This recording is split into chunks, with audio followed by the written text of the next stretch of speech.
Bryan, thanks so much for joining us today. We're excited to have you as the newest SPCT at Engaged Agility. We appreciate you doing this interview with us and telling us a little bit about you.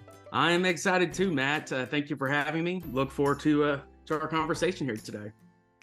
Tell me about that Agile spark. There's probably some point in your career that you were learning about Agile, and then all of a sudden you're like, oh my gosh, this makes so much sense.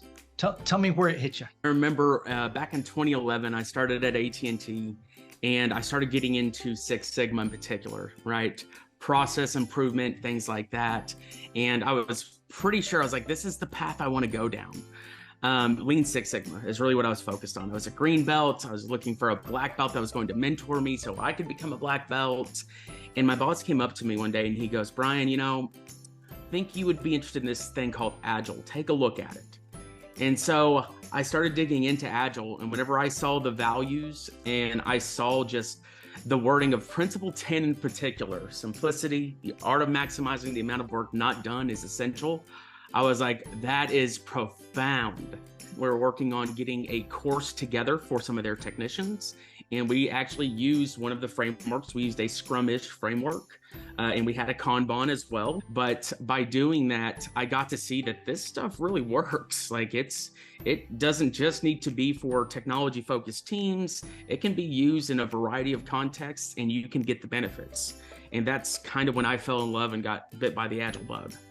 So now you've been bitten by this Agile bug, and now you coach others. But why? Why do you coach? What makes that interesting to you? I remember asking a mentor of mine, because coaching, it does have a lot to do with human psychology, right?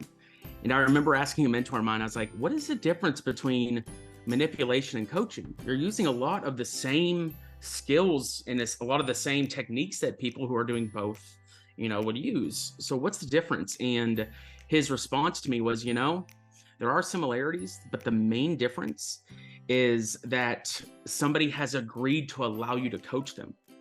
And so that is the primary difference, is you're coaching to help pull something out of somebody, help them come to a conclusion themselves, an answer that they may already know, but just need some guidance to get there. What is it that you enjoy the most about coaching? I would say the aha moment. The aha moment whenever you are working with somebody and they are like, oh, I know exactly what I need to do now. Things are so much clearer. Seeing that on their face and then seeing that person go and execute, it's like a weight's lifted off their shoulders.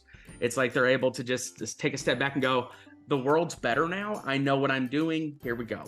All right. So the next question is, what made you want to be an SPCT? For those that don't know, an SPCT is a safe practice consultant trainer and can train an SPC. And as of the time of this recording, there are about 130 to 150 SPCTs in the world. So it takes a lot of know-how and experience to become an SPCT. There's a lot of work that goes into becoming an SPCT.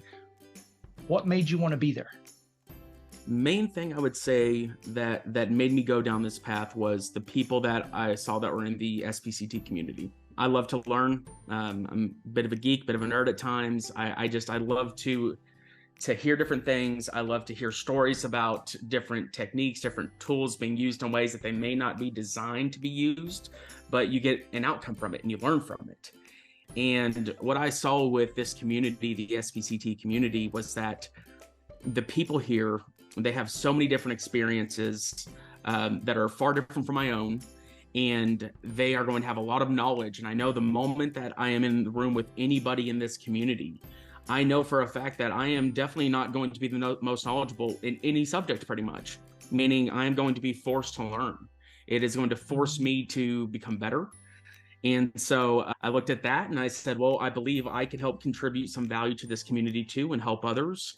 And I thought with that combination there, it is something that is difficult to do, but anything that's worth doing is difficult to an extent. So I figured if I'm going to be learning and if I'm going to be helping that community as well, I might as well go down this path and see where it leads me. Tell me, what does Agile mean to you? There's a lot of people who interpret it a lot of different ways. Tell me your personal definition of it. My personal definition of Agile is it is a set of values and principles to help create value. It's really what it is. It is not necessarily a framework in and of itself. It is just a mindset. It's a way of viewing work, of viewing business relationships that can help organizations pivot quicker. If they realize that something is not going the way they thought it would, make an adjustment quicker so they can go down the right path, and to innovate, things like that. You've probably had many mentors in your life. What's one piece of advice that one of your mentors gave you that you think everybody else should hear?